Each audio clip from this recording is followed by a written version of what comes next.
Hello hi friends, नमस्कार। इस video में बात करेंगे लोकतंत्र में चुनाव की व्यवस्था को लेकर। ठीक है, तो हम यहाँ पे दो व्यवस्थाओं के बारे में बात करेंगे। एक जो कि भारत में जो लोकतंत्र में जो चुनाव कराए जाते हैं उसके बारे में, और दूसरा जो है हमारा मेन फोकस इजराइल पे है, जो कि वहाँ पे भी चुनाव कराए जाते हैं। वहाँ का जो चुनाव कराने का व्यवस्था है, वहाँ पे आप एक वोट भी वहाँ पे सांसद यानी वहाँ का नेसेंट जो होता है वो एक वोट का भी महत्व समझता है, तो एक वोट वाले भी संसद में बैठ सकते हैं। यानी कि आप अगर देखिए हमारे भारत में क्या होता है कि सारे सीट पे अगर टोटल सीट पे हर निर्वाचन क्षेत्र में बांट दिए जाते हैं। ठीक है, निर्वाचन क्षेत्र या जिला करके सांसद और विधायकों में बांटा रहता है, वहाँ पे भी इस तरह से बांटा रहता है। ठीक है, तो वहाँ पे क्या होता है कि सारे निर्वाचन क्षेत्र बांट दिए जाते हैं और वहाँ पे जो इलेक्शन में जो उम्मीदवार नहीं, वहाँ पे पार्टियाँ खड़ी होती हैं, यानी कि नॉमिनेशन में वहाँ की पार्टियाँ खड़ी होती हैं। पूरे इजराइल देश में विभिन्न प्रकार की पार्टियाँ होती हैं जो कि खड़ी होती हैं। आइए दोस्तों बात करते हैं भारत की लोकतंत्र में चुनाव के बारे में। यहाँ पे जो चुनाव है वो दो स्तर पर होते हैं, एक विधानसभा एक लोकसभा। लोकसभा में होते हैं जो केंद्र के चुने हुए प्रतिनिधि, यानी कि वो खड़ा होते हैं पार्टी के द्वारा, और यहाँ पे जो निर्विरोध होते हैं वो भी लड़ सकते हैं। इसी तरह सेम प्रक्रिया जो है वो भी है विधानसभा में, जो पार्टी के उम्मीदवार और स्वयं जो मन करे वो खड़ा हो सकते हैं। और इसमें जो कंडीशन होते हैं वो मिनिमम वोट के लेकर होते हैं कि इनका इतना वोट आएगा तो पेनाल्टी नहीं भरेंगे, और इतना वोट से कम वोट आते हैं तो पेनाल्टी भरेंगे। ये हमारी प्रक्रिया होती है लोकसभा और विधानसभा की। तो ये इसमें कुछ खामियां अगर देखें तो हमारे पास एक खामियां आती है कि निकल कर कि मान लीजिए कि हमारा 100 वोट है, जिसमें से 10 निर्वाचन क्षेत्र मतलब 10 उम्मीदवार खड़े हुए हैं। 10 उम्मीदवार में अगर 12 वोट एक आदमी को मिल जाए और 12 वोट से कम सारे उम्मीदवारों को मिलता है तो 88 वोट मिलते हैं, मतलब उस साइड जिस साइड वो कम है, यानी 12 वोट से कम है, यानी परसेंटेज के हिसाब से कर रहे हैं तो ये समझिए। ठीक है, तो 88 वोट होते हैं जो कि उसके विरुद्ध में गिरे हैं, लेकिन हर वो बांटा हुआ वोट है, चूंकि उसमें कह सकते हैं कि वो नहीं जीते, लेकिन वो 12 वोट पाने वाला आदमी हमारा लोकसभा का सदस्य या विधानसभा का सदस्य बनता है। तो यहाँ पे एक खामियां हमें नजर आती है। आपको ये खामियां नजर आती है तो कमेंट करके बताइए इसे कैसे सोचते हैं आप अपने लिए।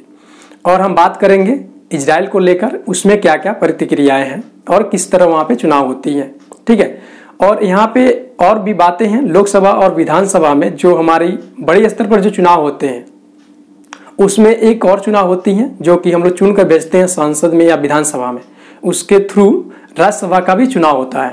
राज्यसभा का जो चुनाव होता है वो सरकारें करती हैं, और उसमें जो होता है कुछ हद तक वो अप्रत्यक्ष चुनाव होता है, जिसमें हम लोग आम आदमी हिस्सेदारी नहीं कर सकता है। हम आम आदमी के द्वारा चुने गए प्रत्याशी जो होते हैं उसमें हस्तक्षेप यानी कि अपना मतदान करके उसमें से राज्यसभा का सदस्य चुनते हैं, उपराष्ट्रपति चुनते हैं, राष्ट्रपति चुनते हैं। ऐसे पदों को वो निर्वाचित मतलब चुनकर अपना जो वोट का दायित्व होता है वो निभाते हैं। और अपने क्षेत्र से जो वोट होते हैं वो हम लोग बात कर चुके हैं। तो अब मेनली हम लोग बात करेंगे इजराइल को लेकर। वहाँ की सिस्टम जो होती है वो कैसे होती है, और वहाँ का जो सिस्टम है वो सिस्टम कई हद तक हमारी सरकार भी सोची थी आज़ादी के बाद, लेकिन वो लागू क्यों नहीं की, इसके पीछे कारण है।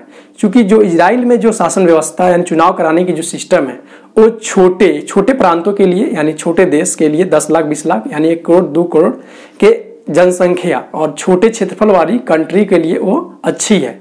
ठीक है, और हमारा जो व्यवस्था है ये भी काफ़ी नहीं बहुत अच्छी तरह से अच्छा है। ठीक है, और हम लोग काफ़ी इसका लाभ उठा लिए हैं और लाभ आगे उठाएंगे। और इसका पॉजिटिव थिंकिंग ये भी है कि हमारा लोकतंत्र है जो बरकरार है लगभग हमारी आज़ादी के बाद से। तो आइए बात करते हैं इजराइल में वोटिंग का क्या तरीका है। तो दोस्तों इजराइल में जो वोटिंग का तरीका है उसमें आप लोग वोट करने का जो तरीका है उसमें निर्वाचन क्षेत्र से एक उम्मीदवार यानी निर्विरोध जो खड़ा होने का तरीका है हमारे यहाँ, वहाँ पे नहीं है। वहाँ पे आप खड़ा होने चाहते हैं तो आप पार्टी के थ्रू खड़ा हो सकते हैं। आप अकेले हैं तो पार्टी बनाइए, पार्टी बनाकर ही आप लड़ सकते हैं वहाँ पे। तो वहाँ पे लड़ने का तरीका जो है वो पार्टी से है। अगर वहाँ पे चुनाव होता है जो 4 साल पर होता है, 4 साल पर होता है और नेसेंट चुने जाते हैं। और नेसेंट कैसे चुने जाते हैं, उनके लिए एक प्रक्रिया है।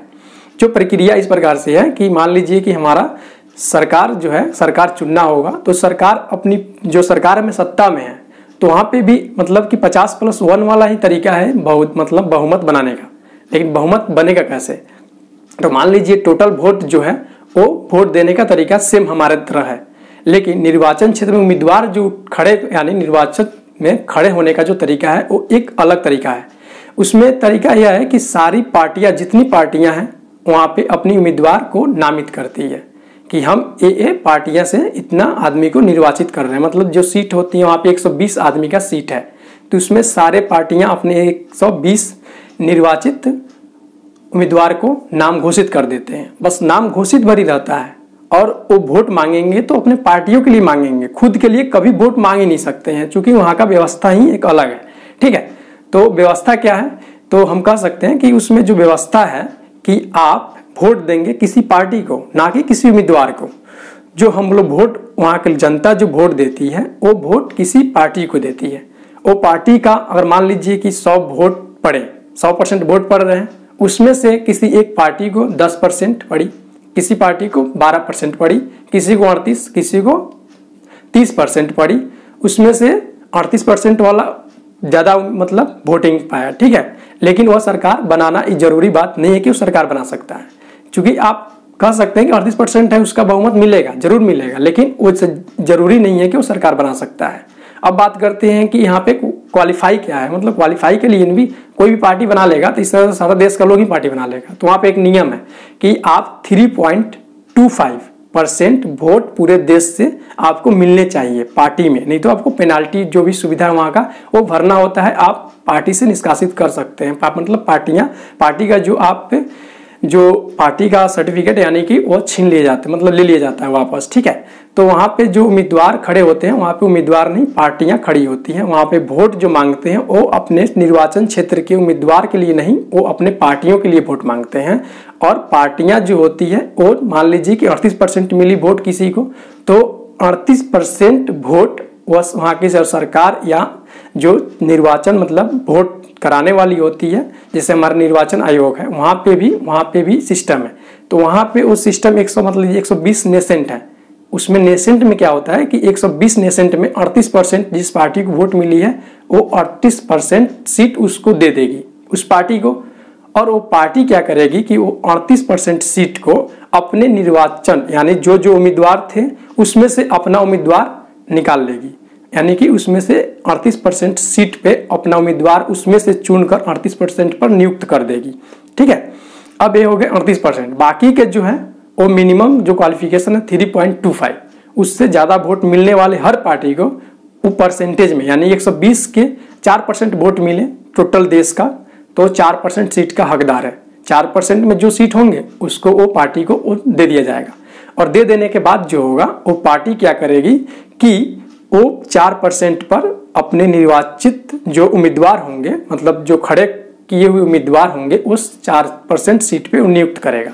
ठीक है, अब हम बात करते हैं सरकार बनाने की। तो सरकार कैसे बनती है? जैसे कि 38% लेने के बाद भी वो सरकार नहीं बना सकता। वहाँ पे 38% के अलावा 12%+1 वोट चाहिए, वहाँ पे 50%+1। तो वो किसी से गठबंधन करेगी, यानी कि 12% किसी से 12% वाला सीट या 18% वाले सीट से वो हेल्प मांगेगी कि हमारे साथ आ जाओ, हम लोग सरकार बनाते हैं। तो वहाँ पे जो प्रक्रिया है वो इस प्रकार से है। इसमें क्या अंतर है हमारे यहाँ और उसके यहाँ से, मेनली बात हमारे यहाँ फोकस है कि उसमें क्या अंतर है। तो देखिए यहाँ पे जो 3% वोट है, मान लीजिए हमारे यहाँ वोट देने का जो सिस्टम था उसमें जैसे कि 12% वाला जीत हासिल करता है, लेकिन 88% वोट बटे हुए हैं, तो 88% वोट उसके विरुद्ध में गिरे हैं, लेकिन वो कुछ नहीं कर सकते हैं। वो 12% वाला ही हिसाब किताब करेगा जो लोकसभा या विधानसभा में बैठा होगा। लेकिन यहाँ पे नहीं है, यहाँ पे जो है वो 3.5% यानी कि देश के 3.5% लोग अगर किसी एक पार्टी को वोट देना है तो 3.5% वाला नेसेंट में बैठकर उसका मामला वहाँ पे दिखा सकता है या उसके लिए लड़ाई लड़ सकता है। यहाँ पे इस बात का फोकस है। तो यहाँ पे कह सकते हैं कि देश के हर नागरिक का वहाँ पे उम्मीदवार बैठा हुआ है, यानी कि हम वोट दिए, हमारा वोट व्यर्थ नहीं गया। अगर हम वोट देते हैं जिस आदमी को हार जाता है तो हमारा वोट क्या हुआ, व्यर्थ नहीं गया। लेकिन वहाँ पे नहीं है, वहाँ पे अगर वोट देते हैं और उस पार्टी को 3.25% 2 3.25% वोट से अधिक वोट आता है तो उसको सीट उतना मिलेगा।